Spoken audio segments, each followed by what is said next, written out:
Assalamualaikum warahmatullahi wabarakatuh. Kisah ini menceritakan perjuangan Rina, seorang tukang sapu jalanan di Semarang yang hidup dalam kemiskinan dan sering dihina oleh orang-orang di sekitarnya.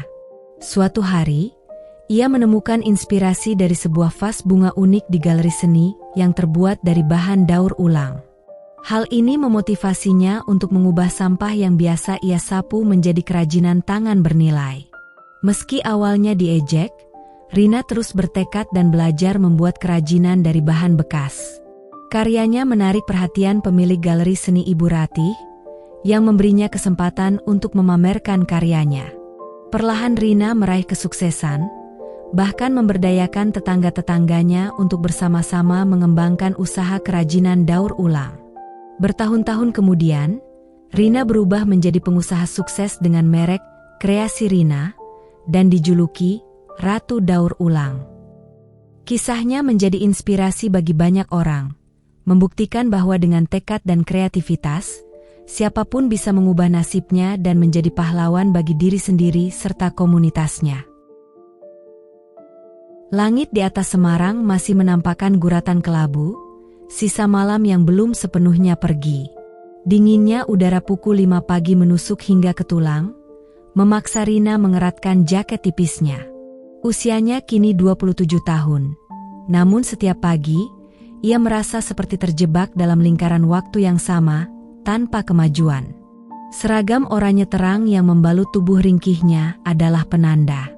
Bukan penanda identitas, melainkan penanda profesinya, tukang sapu jalanan. Sejak putus sekolah di bangku SMA, sebuah keputusan pahit yang terpaksa diambil karena gejolak ekonomi keluarga, inilah satu-satunya pekerjaan yang mampu ia genggam erat. Sebuah pekerjaan yang setiap hari, di bawah terik matahari atau dinginnya embun pagi, mengingatkannya akan jalan yang tak pernah ia selesaikan. Jalan Diponegoro, yang kini mulai ramai dengan kendaraan-kendaraan yang terburu-buru, adalah kantornya. Setiap ayunan sapu membersihkan sampah, daun kering, dan debu yang menumpuk di trotoar. Namun, tak peduli seberapa bersih ia menyapu, debu hinaan yang menempel di hatinya seolah tak pernah mampu ia bersihkan. Bisik-bisik tetangga tentang kemiskinannya, tatapan merendahkan dari mereka yang melintas, sudah menjadi lagu pengantar tidur yang tak pernah usai. Bahkan saat ia melangkah keluar dari gang sempit menuju jalan raya, seolah ada mata-mata tak terlihat yang menatap, menimbang, dan menghakimi. Rina hanya menunduk, fokus pada setiap ayunan sapunya, berusaha membuat dirinya sekecil mungkin agar tak menarik perhatian. Ia tahu, di balik dinding-dinding rumah yang berjejer rapi di sekitarnya, ada pandangan yang selalu mengevaluasinya. Di depan sebuah toko roti yang belum buka, Rina berhenti sejenak. Ia menyandarkan sapunya ke dinding, merasakan perih di telapak tangan akibat gesekan gagang kayu yang kasar. Aroma roti yang baru matang menguar, menusuk hidungnya. Aroma itu, bagi Rina, adalah kemewahan yang tak terjangkau. Sebuah ingatan pahit kembali terlintas, janji ibunya untuk membelikan roti itu jika ia lulus ujian nasional. Ujian yang tak pernah ia ikuti, karena pada saat itu, ayahnya sakit keras dan biaya sekolah tak lagi bisa ditanggung. Mimpi kecil itu kini hanya menjadi kenangan pahutan yang sesekali muncul, menyisakan ngilu di dada. Ia mencoba mengusirnya, kembali fokus pada debu di depannya. Debu yang, entah mengapa, terasa jauh lebih mudah dibersihkan daripada luka-luka lama di hatinya. Setiap sampah yang ia pungut, seolah menjadi cerminan impiannya yang berserakan, menunggu untuk disatukan kembali, atau mungkin hanya akan tetap menjadi puing-puing.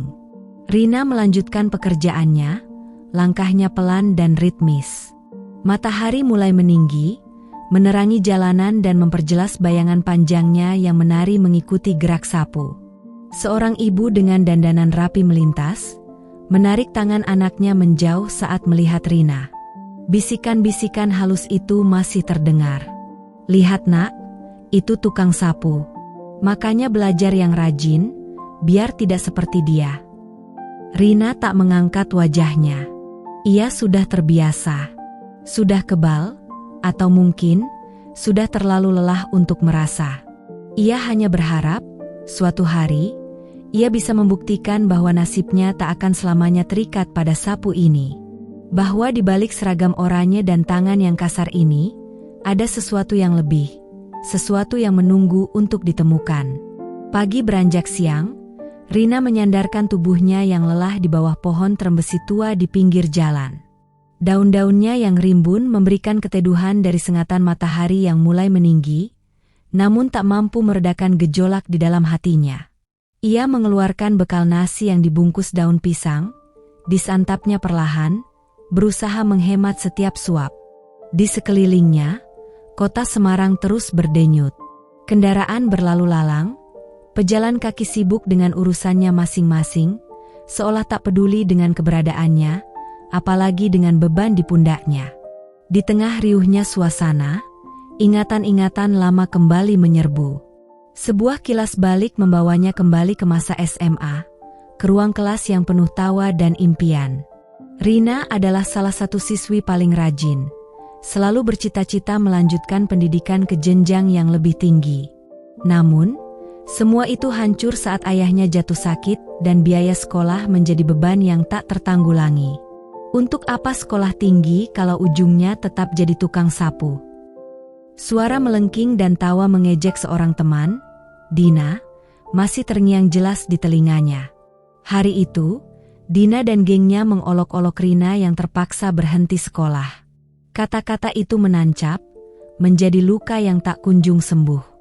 Setiap kali ia menyapu jalanan, setiap kali ia merasakan perih di telapak tangannya, suara Dina seolah kembali membahana, menambah perih luka lama yang belum sembuh.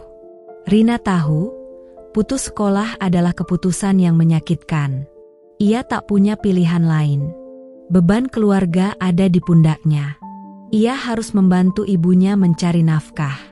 Tapi, bagaimana menjelaskan itu kepada orang-orang yang hanya melihat permukaannya?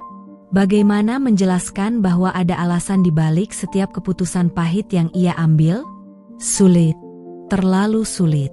Terkadang, ia memejamkan mata, membayangkan dirinya mengenakan seragam putih abu-abu, tertawa riang bersama teman-teman sebaya. Membayangkan dirinya lulus, kuliah, dan mendapatkan pekerjaan yang layak. Tapi begitu ia membuka mata, kenyataan pahit kembali menyergap. Ia masih di sini, di bawah pohon trembesi ini, dengan sapu di sisinya dan seragam oranye yang melekat. Ia menghela napas panjang, mencoba mengusir kesedihan yang menggunung. Mengamati sampah-sampah yang baru saja ia kumpulkan di sudut trotoar. Botol plastik bekas minuman, bungkus makanan ringan yang lusuh, kantong kresek yang beterbangan. Mereka semua adalah bagian dari kotoran kota, tak berguna, tak berharga. Sama seperti bagaimana ia sering merasa dirinya. Setiap sampah yang ia pungut, seolah menjadi cerminan impiannya yang berserakan, menunggu untuk disatukan kembali, atau mungkin hanya akan tetap menjadi puing-puing yang tak pernah berarti. Haruskah ia menerima nasib ini selamanya? Pertanyaan itu bergelayut di benaknya, tanpa jawaban. Siang itu, terik matahari Semarang menyengat kulit. Rina menyapu dengan langkah gontai di jalanan yang berdekatan dengan pusat kota. Ia sudah terbiasa dengan panas yang menyengat, dengan keringat yang membasahi seragamnya, dan dengan bau sampah yang terkadang menusuk hidung. Namun, hari itu terasa sedikit berbeda. Saat ia menyapu di dekat sebuah galeri seni kecil yang baru dibuka, matanya tak sengaja menangkap sesuatu yang menarik perhatian. Galeri itu menampilkan berbagai macam kerajinan tangan dan instalasi seni, kebanyakan terbuat dari bahan-bahan yang tidak biasa. Di balik kaca etalase yang bersih, tergeletak sebuah vas bunga unik. Bentuknya tak beraturan namun artistik, dengan tekstur yang aneh. Rina mendekat, rasa penasaran menguasai dirinya. Ia mengamati lebih dekat, dan betapa terkejutnya ia saat menyadari bahwa vas itu terbuat dari koran bekas yang digulung rapat dan botol plastik yang dipotong dan direkatkan. Keindahan dari sesuatu yang semula ia anggap sampah itu memantik percikan api dalam benaknya. Selama ini, sampah adalah musuhnya, sesuatu yang harus ia bersihkan setiap hari. Sampah adalah simbol dari kemiskinan dan kehidupannya yang tak berharga. Namun, vas bunga itu membuktikan hal yang sebaliknya. Dari tumpukan sampah yang biasa ia buang, bisa lahir sebuah karya seni yang memukau. Mata Rina berbinar. Ia mulai memperhatikan sampah-sampah di sekitarnya dengan sudut pandang yang sama sekali berbeda. Ia melihat sekelilingnya, ke trotoar yang baru saja ia sapu bersih. Di sana, tergeletak botol plastik air mineral kosong, kaleng minuman bersoda yang penyok, bahkan bungkus deterjen yang terlipat dan lusuh. Selama ini, ia hanya melihatnya sebagai kotoran, sebagai beban yang harus dibuang. Namun kini, ia melihat potensi tersembunyi di dalamnya. Apakah mungkin, sampah-sampah ini, yang selama ini menjadi bagian tak terpisahkan dari pekerjaannya dan bahkan dari hinaan yang ia terima, bisa menjadi sesuatu yang bernilai? Pertanyaan itu terus berputar di benaknya. Seolah-olah ada suara kecil yang berbisik, membuka sebuah pintu baru dalam pikirannya. Ia tidak tahu bagaimana caranya, atau apakah ia memiliki bakat untuk itu. Tapi dorongan untuk mencoba begitu kuat. Lebih kuat daripada rasa lelah dan keputusasaan yang biasa ia rasakan. Sejak saat itu, setiap ayunan sapu Rina terasa berbeda. Ia masih membersihkan jalanan, namun kini, matanya lebih jeli. Ia mulai memilah, mengidentifikasi, dan bahkan membayangkan bagaimana sebuah botol plastik bisa menjadi hiasan, atau bagaimana sebuah kaleng bekas bisa menjadi wadah. Secercah harapan kecil, namun begitu nyata, mulai tumbuh di balik tumpukan sampah yang setiap hari ia hadapi. Sebuah harapan yang muncul dari tempat yang paling tidak terduga. Malam telah larut di gang sempit tempat Rina tinggal. Rumah petaknya yang sederhana, hanya seluas bilik dengan satu jendela kecil, kini menjelma menjadi laboratorium dadakan.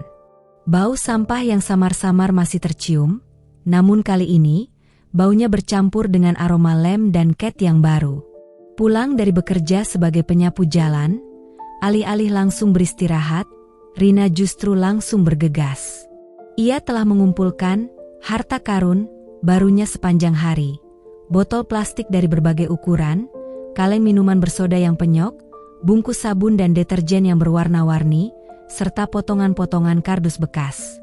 Semuanya, yang tadinya hanya tumpukan kotoran, kini terhampar di atas tikar lusuh di lantai.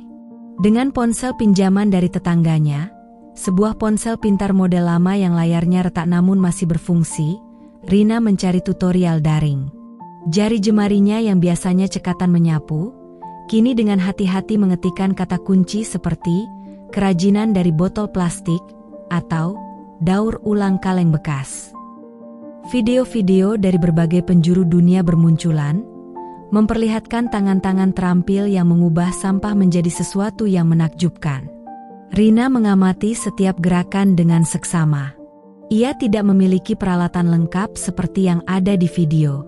Gunting dapur tua, pisau cutter yang sedikit tumpul, dan beberapa botol lem yang ia beli dari sisa upahnya menjadi senjata utamanya. Dengan penerangan temaram dari satu-satunya lampu pijar di langit-langit, ia mulai bereksperimen. Botol plastik dipotong dengan hati-hati, mengikuti pola yang ia lihat. Kadang hasilnya tidak sempurna, potongan tak rata, bahkan melukai jarinya sendiri. Tapi Rina tak menyerah. Ia membersihkan kaleng penyok, mencuci bungkus kemasan yang kotor, lalu melipatnya menjadi bentuk-bentuk geometris. Ia mencoba membuat gantungan kunci dari tutup botol, wadah pensil sederhana dari botol plastik yang dipotong dua, dan bahkan mencoba merangkai potongan kardus menjadi bentuk kotak penyimpanan. Kesalahan terjadi berulang kali. Lem tumpah, pola tidak sesuai, bahkan ada beberapa bahan yang rusak tak terpakai. Rasa frustrasi kadang muncul. Namun setiap kali itu terjadi, bayangan vas bunga unik di galeri seni itu kembali terlintas. Bayangan tentang bagaimana sampah bisa menjadi indah. Dan setiap kali ia mendengar bisikan-bisikan tetangga yang merendahkan, ia semakin termotivasi. Ia ingin membuktikan bahwa ia bukan hanya seorang penyapu jalan yang tak berharga, tetapi juga seorang yang mampu menciptakan sesuatu. Malam berganti malam, dan Rina terus bekerja. Keringat membasahi dahinya, jemarinya belepotan lem dan cat. Namun senyum kecil mulai terukir di bibirnya setiap kali ia berhasil menyelesaikan satu buah kerajinan, sekecil apapun itu. Ruang kecilnya yang dulu hanya menjadi tempatnya beristirahat, kini menjadi saksi bisu awal kebangkitan seorang gadis yang menemukan secercah harapan di balik tumpukan sampah. Dan di setiap kerajinan yang ia buat, ia menanamkan harapan, ketekunan, dan mimpi-mimpi yang mulai mekar. Desas-desus tentang Rina yang mengumpulkan sampah dan mengubahnya menjadi kerajinan mulai menyebar di gang sempit tempat ia tinggal. Bukan, ini bukan desas-desus pujian, melainkan ejekan yang semakin gencar. Para tetangga, yang semula hanya berbisik-bisik, kini semakin berani melontarkan sindiran terang-terangan. Sudah miskin, sekarang malah mengumpulkan sampah. Seru Bu RT dengan nada merendahkan, saat Rina baru saja pulang membawa karung berisi botol-botol plastik. Mata-mata tetangga lain menatapnya dengan pandangan jijik dan geli, seolah Rina adalah penyakit menular yang patut dihindari. Anak-anak kecil pun terkadang ikut-ikutan menunjuk dan tertawa, meniru gaya orang dewasa mereka. Suara-suara sumbang itu melayang di udara, menusuk telinga Rina setiap hari. Dasar aneh. Cari kerja yang benar, bukannya mainan sampah. Atau, buang-buang waktu saja, tidak akan jadi apa-apa. Mereka menganggapnya aneh, dan putus asa. Hinaan yang dulu membuatnya menangis dan terpuruk, kini terasa berbeda. Anehnya, kali ini, ejekan itu tidak membuat Rina jatuh. Justru sebaliknya, ia merasakan sebuah dorongan yang aneh, sebuah api kecil yang menyala di dalam dirinya. Setiap kali ia mendengar sindiran, setiap kali ia melihat tatapan merendahkan, suara-suara sumbang itu justru memotivasi dia. Hinaan itu menjadi bahan bakar yang membakar tekadnya. Rina ingin membuktikan bahwa mereka salah. Ia ingin menunjukkan bahwa sampah yang mereka buang, dan bahkan dirinya yang mereka anggap tak berguna, bisa menjadi sesuatu yang bernilai. Ia semakin bertekad untuk mengubah sampah-sampah itu menjadi sesuatu yang indah dan berguna. Sepulang menyapu, ia tidak lagi merasa lelah. Energi baru seolah mengalir dalam tubuhnya. Ia bekerja lebih keras, menghabiskan lebih banyak waktu di pojok rumahnya yang sederhana, memotong, merekatkan, dan mewarnai. Jemarinya semakin terampil, pikirannya semakin kreatif. Ia mulai mencoba bentuk-bentuk yang lebih rumit, lebih detail, dan lebih artistik. Sebuah semangat membara muncul dari setiap hinaan yang ia dengar. Rina tahu, jalan yang ia pilih tidak mudah. Akan ada lebih banyak ejekan, lebih banyak keraguan. Tapi kini, ia memiliki perisai. Perisai yang terbuat dari tekad baja, ditempa oleh api penghinaan. Ia tidak akan menyerah.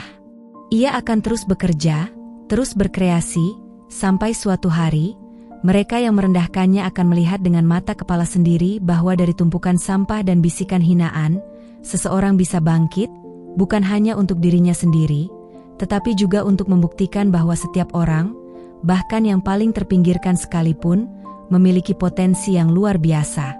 Hinaan yang ia terima, kini telah berubah menjadi inspirasi terbesarnya. Minggu-minggu berlalu, dan Rina semakin tenggelam dalam dunia barunya yang penuh warna dan bentuk. Pojok rumahnya yang sederhana kini tak lagi hanya dipenuhi dengan peralatan menyapu. Meja kecilnya penuh dengan botol plastik yang sudah terpotong rapi, kaleng bekas yang bersih mengilap, gulungan koran dan majalah bekas, serta bermacam-macam alat sederhana, gunting, pisau cutter, lem, cat air, dan kuas bekas. Dari hari ke hari, kerajinan tangan Rina semakin berkembang.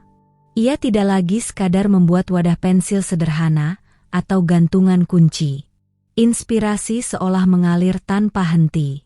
Ia mulai berani mencoba bentuk-bentuk yang lebih rumit, lebih menantang. Jemarinya yang selama ini hanya terbiasa menggenggam sapu dan membersihkan jalanan, kini memiliki kepekaan artistik yang tak terduga. Rina mulai membuat miniatur bangunan dari potongan-potongan kardus bekas yang ia rekatkan dengan rapi, lalu dihias dengan cat dan sisa-sisa benang. Ia mencoba membuat bunga-bunga hias yang indah dari lembaran plastik bekas minuman, yang dipanaskan sedikit demi sedikit agar lentur dan mudah dibentuk. Bahkan, bungkus kopi sachet dan bungkus deterjen dengan warna-warni cerah pun ia sulap menjadi dompet-dompet kecil yang unik atau tatakan gelas yang menarik. Setiap malam, ia bekerja dengan teliti. Dahi berkerut, mata fokus pada setiap detail. Ia belajar dari kesalahan, mencoba teknik-teknik baru, dan tak pernah berhenti bereksperimen. Ada kepuasan tersendiri yang ia rasakan setiap kali sebuah sampah, yang tadinya tak berharga dan akan berakhir di tempat pembuangan akhir, kini bertransformasi menjadi karya seni yang indah. Tetangga-tetangga yang dulunya mencibir, kini mulai menunjukkan ekspresi berbeda. Beberapa ibu-ibu sesekali mengintip dari jendela, menyaksikan Rina yang tekun bekerja. Ada rasa penasaran di mata mereka, bercampur dengan sedikit kekaguman yang tersembunyi. Mereka mulai mengakui, meski enggan, bahwa ada sesuatu yang istimewa dari tangan Rina. Rina sendiri tak menyadari perubahan dalam dirinya. Ia hanya mengikuti dorongan hatinya, menciptakan sesuatu yang ia cintai. Ia menemukan bahwa sampah, di tangannya, bisa memiliki jiwa dan cerita. Keajaiban itu lahir dari kesabaran, ketelatenan, dan sebuah keyakinan bahwa setiap benda, sekecil apapun, memiliki potensi untuk menjadi sesuatu yang luar biasa. Dan di balik setiap hasil karyanya, terpancar sebuah pesan, bahwa bahkan dari keterpurukan dan hinaan, seseorang bisa menemukan keindahan dan kekuatan untuk bangkit. Siang itu, udara Semarang terasa lembab dan lengket. Rina, seperti biasa, sedang menyapu di depan sebuah toko roti, tak jauh dari galeri seni kecil yang dulu memantik api inspirasinya. Beberapa kerajinan tangan hasil karyanya ia letakkan di depan rumahnya, berharap ada tetangga yang tertarik, meski ia tahu itu hanya hayalan. Hari ini, ia membawa beberapa sampel kecil, sebuah miniatur becak dari korek api bekas yang dihias dengan rapi, dan sebuah vas bunga dari botol plastik yang dicat motif batik. Ia tak berani menaruhnya terlalu jauh dari tempat kerjanya, takut kotor atau hilang. Ia tidak tahu bahwa keberuntungan sedang berpihak padanya. Seorang wanita parubaya dengan gaya berbusana elegan, yang kemudian diketahui bernama Ibu Ratih, melintas di jalan itu. Ibu Ratih adalah pemilik galeri seni, Senjakala, galeri yang selama ini menjadi sumber inspirasi Rina. Ibu Ratih baru saja selesai makan siang di sebuah kafe terdekat, dan sedang berjalan santai kembali ke galerinya. Matanya yang tajam tanpa sengaja menangkap detail unik pada kerajinan tangan yang tergeletak di trotoar. Ia berhenti, mengamati miniatur becak itu dengan saksama. Keterkejutan terlihat jelas di wajahnya. Ia tak menyangka akan menemukan karya serapi itu di tempat yang tidak terduga. Rasa penasarannya terusik. Ia mendekat, lalu berjongkok untuk melihat lebih dekat. Disitulah ia melihat Rina, seorang gadis muda dengan seragam oranye yang masih berdebu, sedang asyik menyapu. "Permisi Nona," sapa Ibu Ratih dengan suara lembut, membuat Rina terkesiap. Rina menoleh, terkejut melihat sosok elegan di hadapannya. Ia mengenal Ibu Ratih, pemilik galeri itu, dari kejauhan. Takut jika dimarahi karena meletakkan barang dagangannya di trotoar, Rina segera mengambil kerajinannya. Ini karya Nona?" tanya Ibu Ratih, menunjuk pada miniatur becak di tangan Rina. Rina mengangguk ragu. "Iya Bu, dari barang bekas." Ibu Ratih tersenyum. "Bagus sekali. Saya terkesan dengan detail dan kreativitasnya. Apa ini dijual?" Jantung Rina berdebar kencang. Ia tak menyangka akan mendapat pujian, apalagi dari pemilik galeri seni. "Iya Bu, kalau ada yang mau." "Saya tertarik," ucap Ibu Ratih. "Saya pemilik galeri Senjakala. Saya ingin menawari Nona untuk memamerkan beberapa karya Nona di galeri saya." Rina mematung. Kata-kata itu berputar-putar di benaknya. Pameran? Di galeri seni? Mimpi yang bahkan tak pernah berani ia bayangkan kini terucap begitu saja dari bibir seorang asing. Ini adalah kesempatan yang tak pernah ia duga. Sebuah pameran kecil, di sudut galeri yang sama tempat ia pertama kali menemukan inspirasi.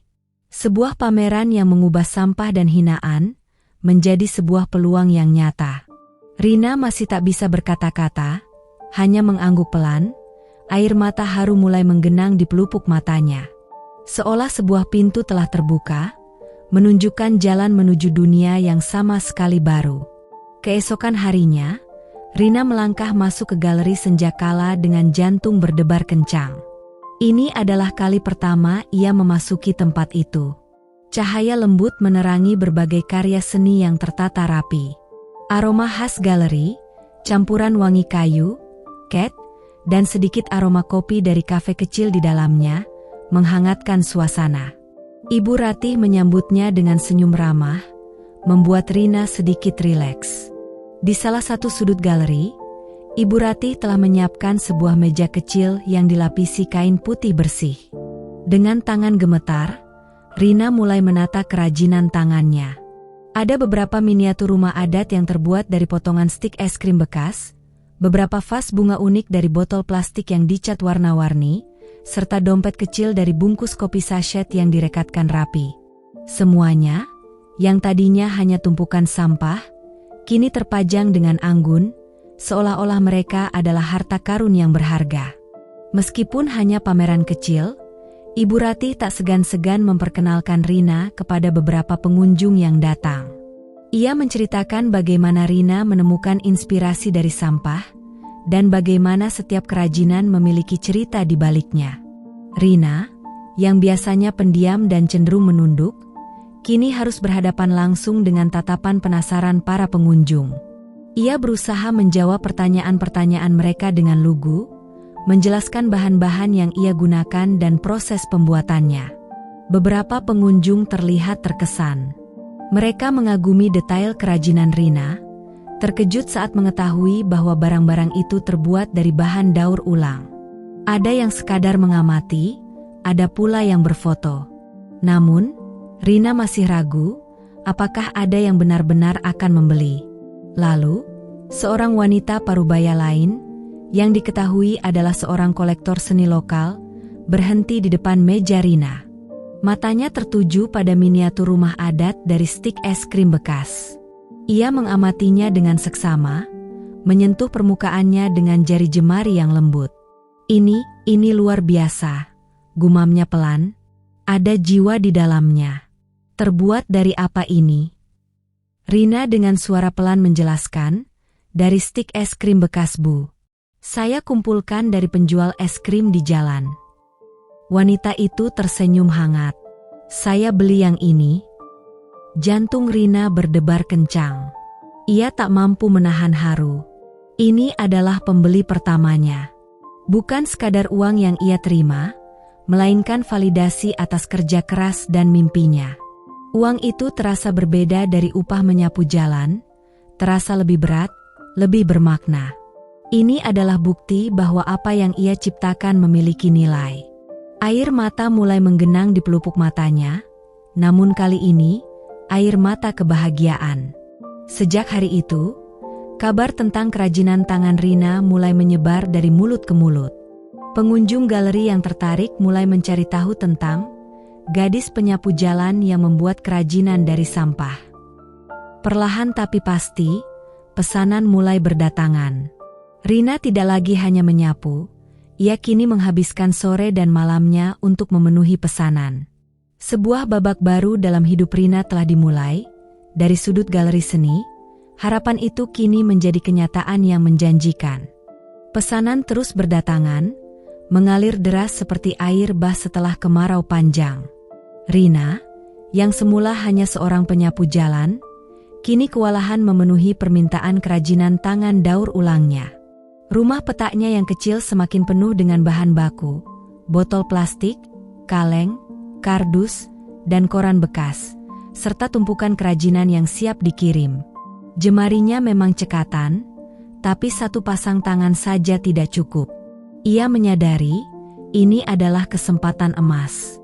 Sebuah peluang untuk tidak hanya mengubah nasibnya sendiri, tetapi juga nasib orang-orang di sekitarnya. Dengan berani, Rina mengambil keputusan penting. Ia akan melibatkan tetangga-tetangganya. Awalnya, ada keraguan. Bagaimana mungkin mereka, yang dulu menghinanya, kini mau bekerja sama dengannya? Namun, Rina memberanikan diri. Ia mendatangi Bu Lastri, seorang ibu rumah tangga yang sering terlihat melamun di teras rumahnya, tampaknya memikirkan kebutuhan dapur. Kemudian ada Pak Slamet, seorang pensiunan yang sering mengeluh bosan. Rina dengan sabar menjelaskan idenya. Ia menunjukkan contoh kerajinan, menceritakan pengalamannya, dan yang terpenting, menjelaskan potensi penghasilan yang bisa didapatkan. Awalnya, wajah mereka masih diwarnai keraguan, bahkan sedikit keengganan. Namun, ketika Rina mengeluarkan beberapa contoh kerajinan yang sudah terjual dan menunjukkan uang hasil penjualan, mata mereka mulai berbinar. Ada secercah harapan yang sama seperti yang Rina rasakan dulu, kini terlihat di mata mereka. Rina dengan telaten mengajari mereka cara membuat kerajinan serupa. Ia menunjukkan cara memotong botol dengan aman, merekatkan kardus dengan presisi, dan mewarnai dengan sentuhan artistik. Ia tidak menyembunyikan ilmunya, justru membaginya dengan tulus. Perlahan, satu persatu, tetangga mulai bergabung. Mereka yang tadinya hanya berbisik-bisik menghina, kini sibuk dengan gunting dan lem, bekerja berdampingan dengan Rina. Suasana di gang sempit itu pun berubah. Tawa dan obrolan mulai menggantikan bisikan-bisikan sinis. Rumah-rumah yang dulunya tampak kusam, kini diwarnai dengan aneka potongan plastik dan kertas yang dikeringkan. Mereka mengubah sampah menjadi uang, dan senyum kini lebih sering terukir di wajah mereka. Mereka tidak hanya membuat kerajinan, tetapi juga membangun sebuah komunitas kecil yang saling mendukung. Usaha kerajinan daur ulang Rina berkembang pesat. Pesanan datang dari berbagai kota di Indonesia. Ia bahkan mulai menerima pesanan dari luar negeri melalui koneksi Ibu Ratih. Dari yang awalnya hanya Rina sendiri, kini terbentuklah sebuah tim yang solid. Rina tidak lagi hanya seorang seniman, ia kini adalah seorang pengusaha muda yang visioner.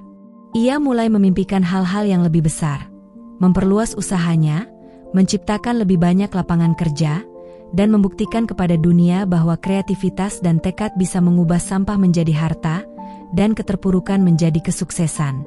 Bertahun-tahun telah berlalu sejak Rina menemukan secercah harapan di balik tumpukan sampah.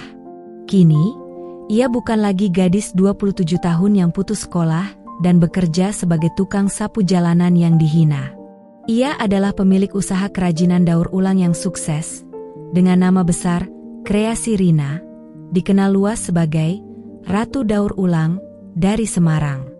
Perusahaannya tumbuh pesat, bukan hanya sebuah bengkel kecil di pojok rumahnya, melainkan sebuah workshop yang luas dan modern, terletak di pinggiran kota. Yang paling membanggakan, usaha Rina telah memberdayakan puluhan ibu rumah tangga yang sebelumnya tak memiliki penghasilan, serta pemuda-pemuda putus sekolah yang dulunya merasa tak punya masa depan. Mereka semua kini bekerja dengan semangat di bawah bimbingan Rina, mengubah sampah menjadi karya seni, dan mengubah hidup mereka sendiri. Rumah Rina yang dulu reot, kini telah direnovasi menjadi hunian yang nyaman dan asri. Di halaman depan, terpajang beberapa instalasi seni daur ulang berukuran besar, menjadi penanda bahwa inilah kediaman seorang visioner. Namun, yang paling terlihat perubahannya adalah senyum Rina yang selalu merekah. Senyum itu bukan lagi senyum yang getir karena menahan kesedihan, melainkan senyum kebahagiaan dan kebanggaan atas apa yang telah ia capai. Ia sering diundang ke berbagai acara, menjadi pembicara dalam seminar tentang daur ulang dan kewirausahaan sosial. Kisahnya yang inspiratif, tentang bagaimana ia bangkit dari keterpurukan, menjadi motivasi bagi banyak orang. Media lokal bahkan nasional tak jarang meliput perjalanan hidupnya, menjadikannya simbol harapan dan ketekunan. Mereka yang dulu menghina, kini menatapnya dengan kekaguman, bahkan tak jarang meminta bantuannya. Suatu pagi, Rina berjalan menyusuri jalan Diponegoro, tempat ia dulu setiap hari menyapu. Ia tak lagi mengenakan seragam oranye, melainkan busana rapi yang anggun. Ia melihat tukang sapu lain yang sibuk dengan pekerjaannya, dan ia tersenyum. Ia tak pernah melupakan dari mana ia berasal. Setiap debu, setiap sampah, adalah bagian dari perjalanannya. Rina telah membuktikan bahwa dari sesuatu yang dianggap tak berharga, bahkan dari kepingan-kepingan hinaan, seseorang bisa bangkit. Bahwa sampah bisa menjadi emas, dan impian bisa terwujud jika ada tekad, kreativitas, dan keberanian. Kisahnya menjadi bukti nyata bahwa setiap orang, bahkan yang paling terpinggirkan sekalipun, memiliki potensi luar biasa untuk mengubah nasib, menjadi inspirasi bagi banyak orang, dan pada akhirnya, menjadi pahlawan bagi dirinya sendiri dan komunitasnya. Semoga cerita ini bermanfaat buat kalian. Jika masih ada pertanyaan, tulis di kolom komentar. Jangan lupa subscribe untuk cerita lainnya. Sampai jumpa. Wassalamualaikum warahmatullahi wabarakatuh.